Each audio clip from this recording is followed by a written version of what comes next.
ভালোবেসে বিয়ে করেছিলাম আমরা। 12 বছর পর আমার স্বামী আরও একটা বিয়ের কথা জানালো।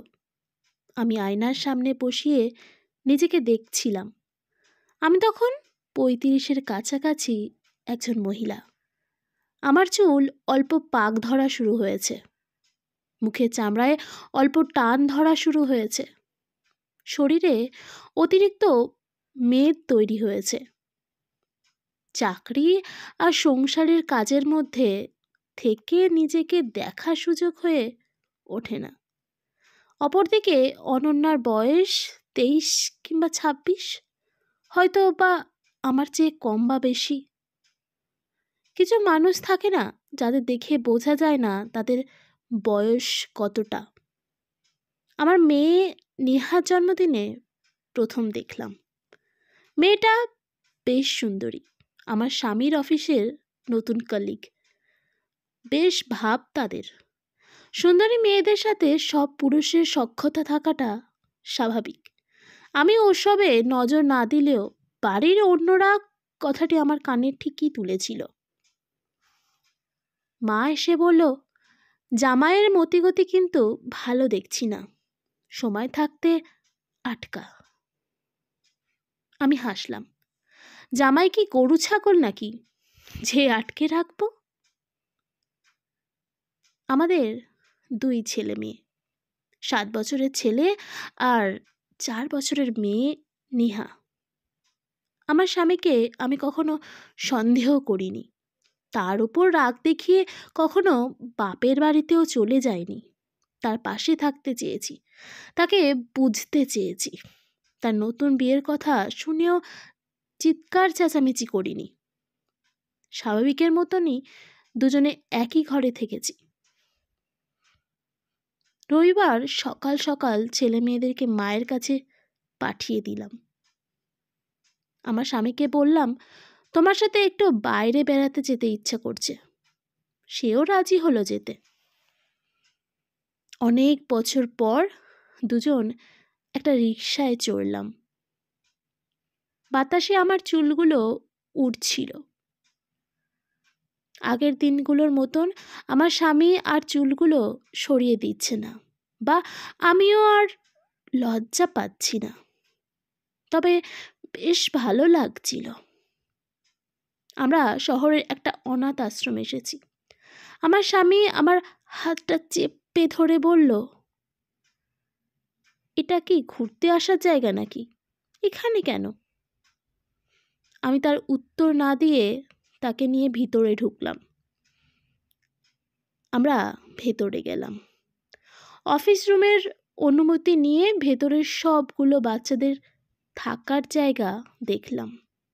আমার স্বামীকে বললাম, আমাদের বাচ্চাদের থাকার জন্য আজকে কি ব্যবস্থা করে যাবে, নাকি অন্য কোনো দিন আসবো? তুমি কি পাগল হয়েছো নাকি? ওরা এখানে কেন থাকবে? এখানে তো অনাথ বাচ্চারা থাকে। আমাদের ছেলেমেয়েরা অনাথ নাকি? কেন, তুমি আর একটা বিয়ে করলে আমি কি বিয়ে করব না? আমি কি বাচ্চাদের নিয়ে থাকবো? আমার বিয়ে হলে আমার স্বামী কিংবা তোমার বউ নিশ্চয়ই ওরা আমাদের ছেলে মেয়েদেরকে দেখবে না। তাই আগেই ব্যবস্থা করে যাওয়া ভালো। ভেতরের পরিবেশ তো দেখলেই, বাকিটা বাড়িতে গিয়ে জানিও। এরকম পরিবেশে আমার ছেলেমেয়েরা কখনোই থাকতে পারবে না। আমি কখনোই চাই না। বাড়িতে চলো। আমি আরেকটু বাইরে ঘুরতে যেতে চাই। পার্কে যাব। রবিবার মেলা বসেছে মানুষের। আমরা মাঝবয়সী, আমাদের জন্য পার্ক নয়। আমরা সেখানে আগের বয়সের মতন থাকতে পারি না, বসতে পারি না। একটা খালি জায়গা মতন দেখে বসলাম। মহিমা, তুমি আর একটা বিয়ের কথা ভাবছো? আমাকে জানালে না তো? তুমি যখন জানালে তারপরেই ভাবলাম। আমার বয়স তো বেশি না, সবে মাত্র 35। এখন বিয়ে করলেও ঠিক আছে, এরপরে করলে নানা লোকে নানা কথা বলবে। তাই ভাবলাম, তুমি সত্যিই চাও? আমাদের ছেলেমেয়েরা অনাথ আশ্রমে থাকুক, ওরা আমার কাছে থাকবে। আমি অনন্যাকে সব বলবো। অনন্যা তার নতুন সংসারে আমাদের ছেলে মেয়ে নিয়ে থাকবে বলে আমার মনে হয় না। আর আমার ছেলেমেয়েরা আমাকেই মা হিসেবে চেনে, তারা অন্য কাউকে গ্রহণ করতে পারবে বলেও আমার মনে হয় না। এতে ওদের মনের ওপর চাপ বাড়বে। তার চেয়ে ওদের কথা বাদ দাও, আমরা নতুন করে আমাদের সংসারের কথা ভাবি। তুমি কি পাগল হয়ে গেছো? কি সব ভাবছো তুমি? ওই যে বাচ্চা মেয়েটা দেখো ফুল বিক্রি করছে, আমাদের ছেলেমেয়েরাও একদিন ওই সবই করবে। বাবা নতুন বিয়ে করবে, মা নতুন বিয়ে করবে, ওরা এই রাস্তাঘাটে থেকেই মানুষ হবে। বাবা বিয়ে করে আলাদা সংসারে থাকলে মা একা ছেলে মেয়েদেরকে মানুষ করতে পারে, তবে এই ছেলে মেয়েদের মানসিক কষ্টটা অনেক বেশি হয়। আমি ওসব করতে পারবো না।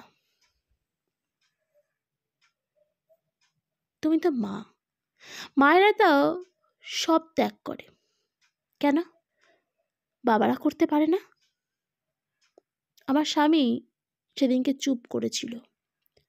আমি তাকে আর একটা প্রশ্নও করিনি, শুধু বলেছিলাম সময় নাও, আমাকে জানাও। তারপর বিয়ের 30 বছর পার হলো। আমার স্বামী আর দ্বিতীয় বিয়ের কথা কোনোদিন বলেনি। আমার বয়স বাড়ছে, কিন্তু কোনো প্রসাধনী জিনিস দিয়ে স্বামীকে আটকে রাখার চেষ্টা কোনোদিন করিনি।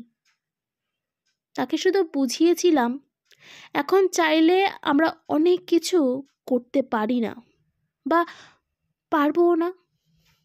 আমরা মা বাবা, আমাদের সন্তানেরা সৃষ্টিকর্তার দেওয়া অনেক বড় উপহার।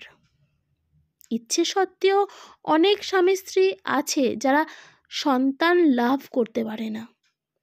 সন্তানের প্রতি দায়িত্ব অবহেলা করে দুনিয়ার সুখ অর্জন করা আমাদের জন্য নয়,